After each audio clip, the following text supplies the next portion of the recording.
correspondance. Est-ce que vous êtes prêts pour une séance de relaxation? Pour ce soir, je vais tenter de vous relaxer avec une célèbre console portable de Nintendo. Alors, par contre, je ne me souviens plus si elle est sortie en 2004 ou en 2005 chez nous. Je crois qu'elle était sortie en 2005. Et il s'agit de la Nintendo DS. Et pour tenter de vous relaxer, je vais utiliser bien entendu des boîtes console, boîtes jeu, ainsi que la console en elle-même. Il y aura plusieurs triggers, boutons, trigger joystick, plutôt trigger croix directionnelle, trigger cartouche, trigger boîte et d'autres triggers que nous allons écouter attentivement tout au long de cette nouvelle séance.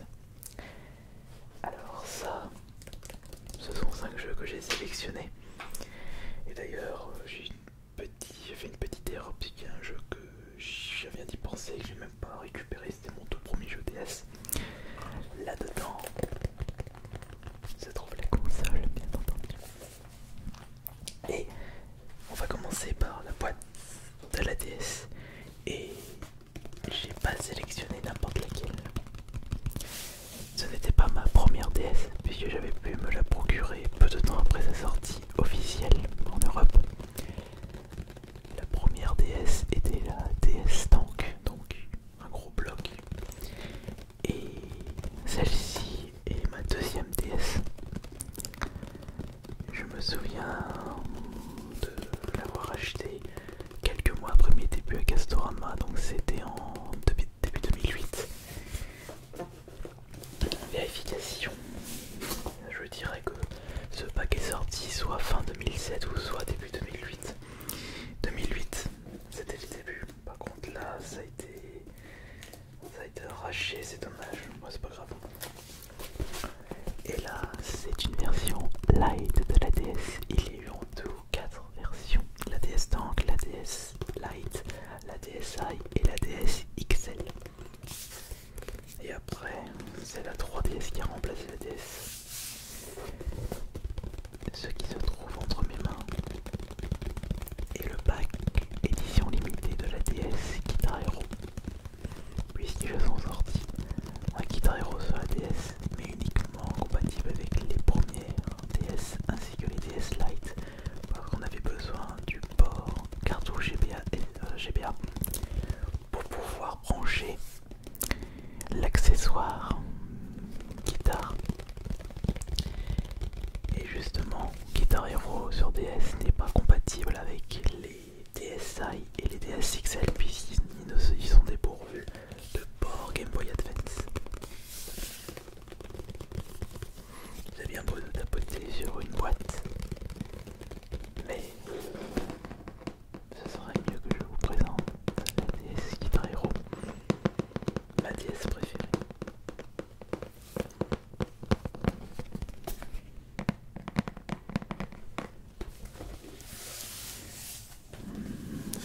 Rock out anywhere, anytime. Unique new portable music gaming experience. Riveting Guitar Hero for Nintendo DS, single player, multiplayer mode, new guitar dual mode. Personalize your experience with skins, new character and videos. Caractéristiques, une nouvelle expérience. Du jeu musical unique sur console portable avec 25 musiques tout aussi célèbres comme des musiques des groupes Nirvana, Blink 182, Maroon 5, No Doubt, Block Party, Red Hot Chili Peppers, Ozzy Osbourne et plus encore. Guitar Hero réinventé pour les Nintendo DS. Et je crois qu'ils en ont sorti 2 de Guitar Hero sur DS ou 3. J'ai plus souvenir. Et regardez à quoi ressemblait l'accessoire. Alors, maintenant, on va passer à d'autres triggers avec cette pochette contenant justement la DS Guitar Hero. Et dans cette pochette que j'ai pu récupérer via un événement Fnac, c'était l'événement spécial Sonic aux Jeux Olympiques d'hiver 2010 à Sochi. Non, c'était Sochi en 2010. Ou c'était 2014 Sochi. Je crois que Sochi c'était 2014. Bah, ça s'était passé où en 2010? Ça c'était passé où?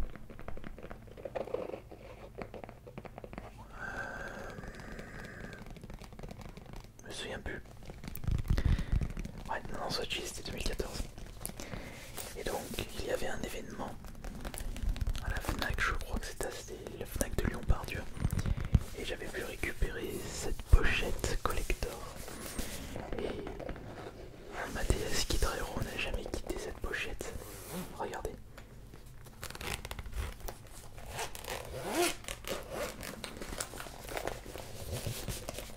La voici. La DS Guitar Hero. Toujours dans un état impeccable. Malgré mes nombreuses heures, mes centaines d'heures passées sur celle-ci. Cette DS Lite couleur noire et couleur gris platine possède le logo et l'écriture Guitar Hero vraiment collées. Ça fait partie intégrante de la DS. C'est pas quelque chose qui a été collé, puisque impossible de retirer, c'est vraiment intégré dans le design. Et sinon, l'intérieur, il n'y a rien de personnalisé, ça reste le même design qu'une DS de couleur noire. Et justement, je vous expliquais que on avait besoin du port GBA, pardon, le port cartouche Game Boy Advance pour pouvoir mettre l'accessoire. Et il était possible sur les DS et les DS Lite de jouer à des jeux Game Boy Advance, mais on ne peut utiliser qu'un seul écran. C'est normal parce que la Game Boy Advance n'avait qu'un seul écran.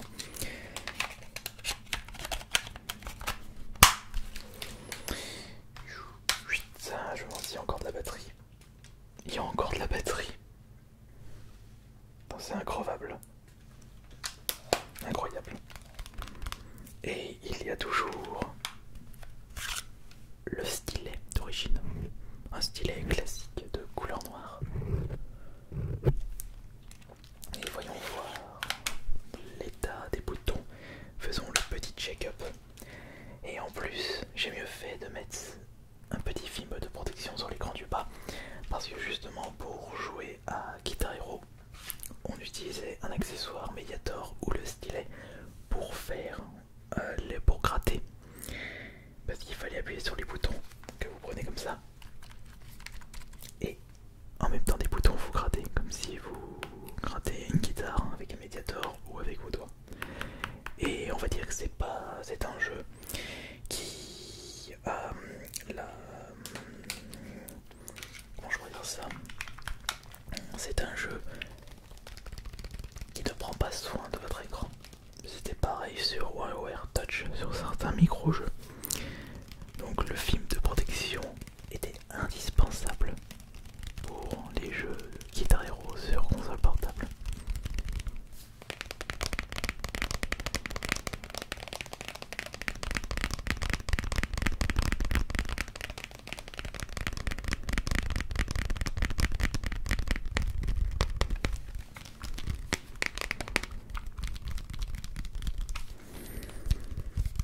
Que de souvenirs, que de souvenirs, que de souvenirs. Après ça, c'est juste un petit accessoire pour protéger votre console s'il n'y a pas de port cartouche intégré. Enfin non, si votre port cartouche est vide.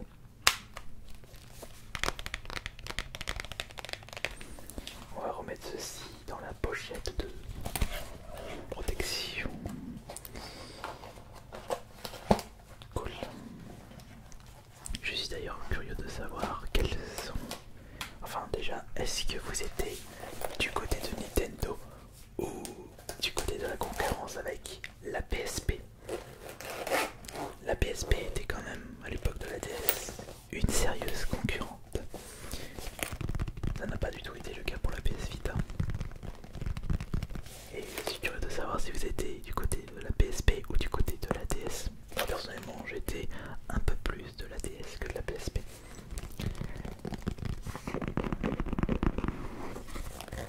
Et quelle était votre première DS?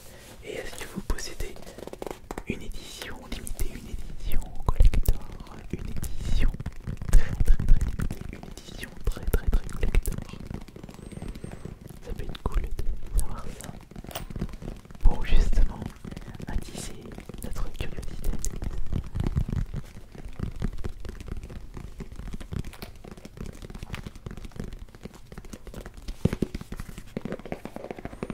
Mais qu'en est-il des 5 jeux que j'ai apportés pour vous relaxer? Eh bien, ce sont des jeux qui m'ont marqué personnellement. Et comme vous pouvez le constater, il y en a 1, 2, 3 sur les 1, 2, 3, 4, 5 qui ne sont pas des versions françaises, qui possèdent des boîtes différentes. Parce que justement, les boîtes de nos versions françaises sont un peu plus grosses et transparentes, alors qu'à côté nous avons des boîtes un peu plus fines et de couleur noire. Ce sont des boîtes japonaises et américaines. Mais avant de commencer par vous présenter les jeux à bord, laissez-moi vous présenter 2 jeux sortis chez nous qui m'ont vraiment marqué. À commencer par mon jeu préféré de la Nintendo DS. Il s'agit d'un jeu de stratégie. C'est Advance Wars Dual Strike. Advance Wars Dual Strike a été développé par les mêmes développeurs que Fire Emblem. C'est-à-dire, c'est précisé ou pas? Il est précisé. Je me souviens plus. Non. Alors, Advance Wars Dual Strike est le 3e sorti chez nous, puisque la série Advance Wars existait au Japon depuis la NES avec le nom Famicom Wars. La NES au Japon s'appelait la Famicom. Jeu de stratégie où votre but est de détruire votre adversaire, un wargame, et vous pouvez recruter vos unités qui captureront d'autres villes, qui vous permettront d'obtenir plus de ressources en fin de tour, et ces ressources sont primordiales pour recruter le maximum d'unités. Plus vous recruterez des unités, plus vous serez fort. Et chez nous en Europe, on avait le Advance Wars 1 et 2 sur la DS, d'où les noms Advance. Et nous avons pu avoir le Dual Strike sur la DS, le 3e, et même le 4e sur la DS, le Dark Conflict, qui est le moins bien de la série, mais à faire au moins une fois. Ensuite, pour le 2e jeu en version européenne, alors pour ceux qui me connaissent bien, je ne suis pas un gros fan de Final Fantasy, mais il y a toujours exception, il y a toujours exception à la règle. Et justement, cette exception à la règle sont les les Final Fantasy Tactics, et celui-ci est le Advance 2, puisque les Final Fantasy Tactics j'avais pu découvrir avec le premier sur la PS1, et j'avais joué sur un CD gravé. C'était un jeu import qui n'était jamais sorti chez nous.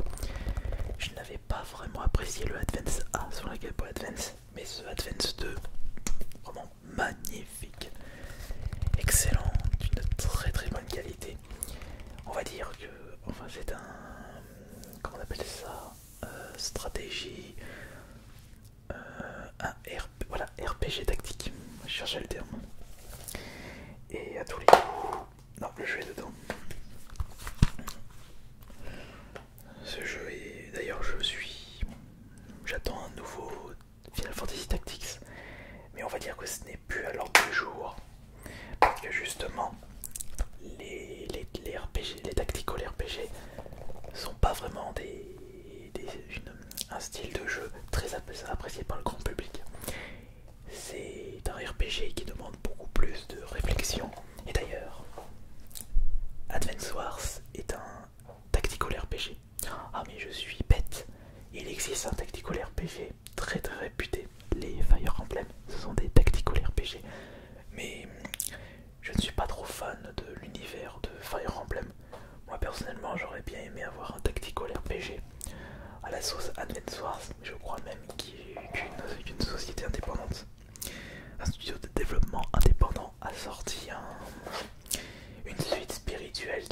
Advance Wars. C'est comme Two Point Hospital, la suite spirituelle de Team Hospital.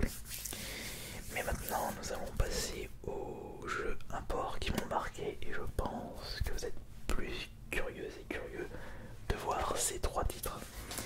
Eh bien, le premier, il s'agit de... Alors, c'est écrit en japonais et c'est Osu Tatake Wadan 2. Je me souviens d'avoir acheté ce jeu. C'est pas celui-ci parce que je m'en étais débarrassé et là je l'ai racheté entre temps. J'avais acheté mon premier Osu Tatake Wadan quand je faisais les boutiques sur Paris. Et c'est en fait un Osu pour la DS. Il est bourré d'humour et j'ai vraiment apprécié ça. Il a beaucoup de punch. Où justement votre but, rien que d'en parler j'ai envie de dire jouer, votre but est d'aider des personnes lambda dans leur petit tracas de la vie grâce au pouvoir des Osu Tatake Wadan.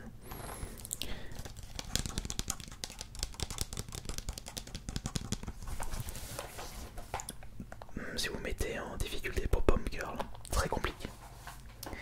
Ensuite, et c'est un jeu de rythme. Pour le deuxième jeu import, c'est également un jeu de rythme et il était sorti en même temps que la DS au Japon en 2004. C'est Daigaso Band Brothers. Il s'agit d'un jeu de rythme où vous pouvez utiliser n'importe quel instrument en utilisant les boutons de votre DS. Et on avait le droit à des OST de jeux Nintendo et même certaines musiques rock très populaires comme Smoke on the Water de Deep Purple. Et j'aimerais... Attendez, est-ce que je l'ai là? Non, je l'ai... J'ai dû mettre ça dans la chambre, dommage.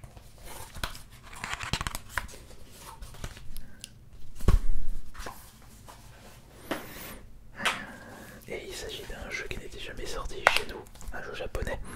Mais on a eu le droit à la suite en France qui a totalement bidé. Donc au Japon c'était le Daigaso Band Brothers DX. Et la version française s'appelait Jam with a Band.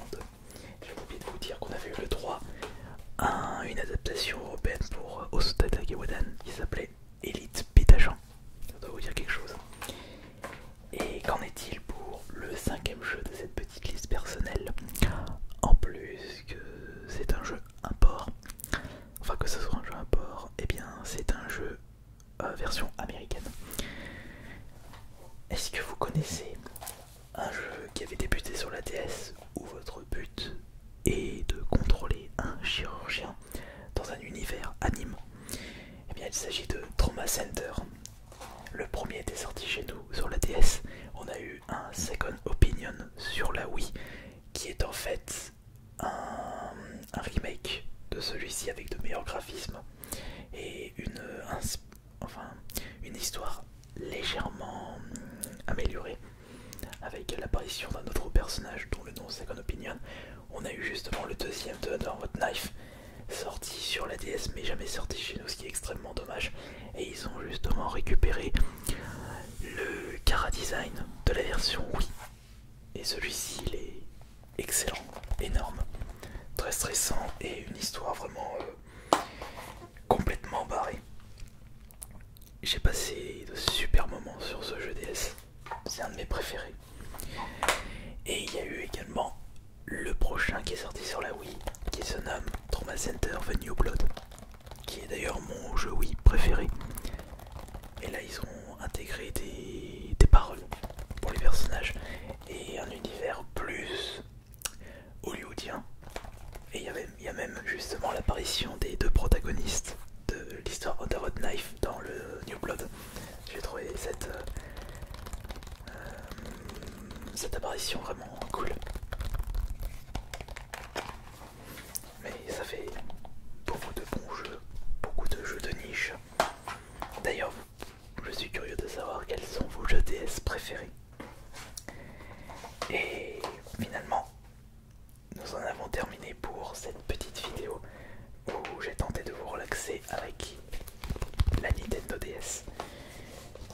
espérant que cela aura été efficace. Un grand merci à vous tous pour votre présence et on se retrouve plus tard pour la prochaine vidéo de relaxation, prochaine vidéo ASMR. Comme d'habitude, c'était Ice Minotaur. Bonne nuit à tous.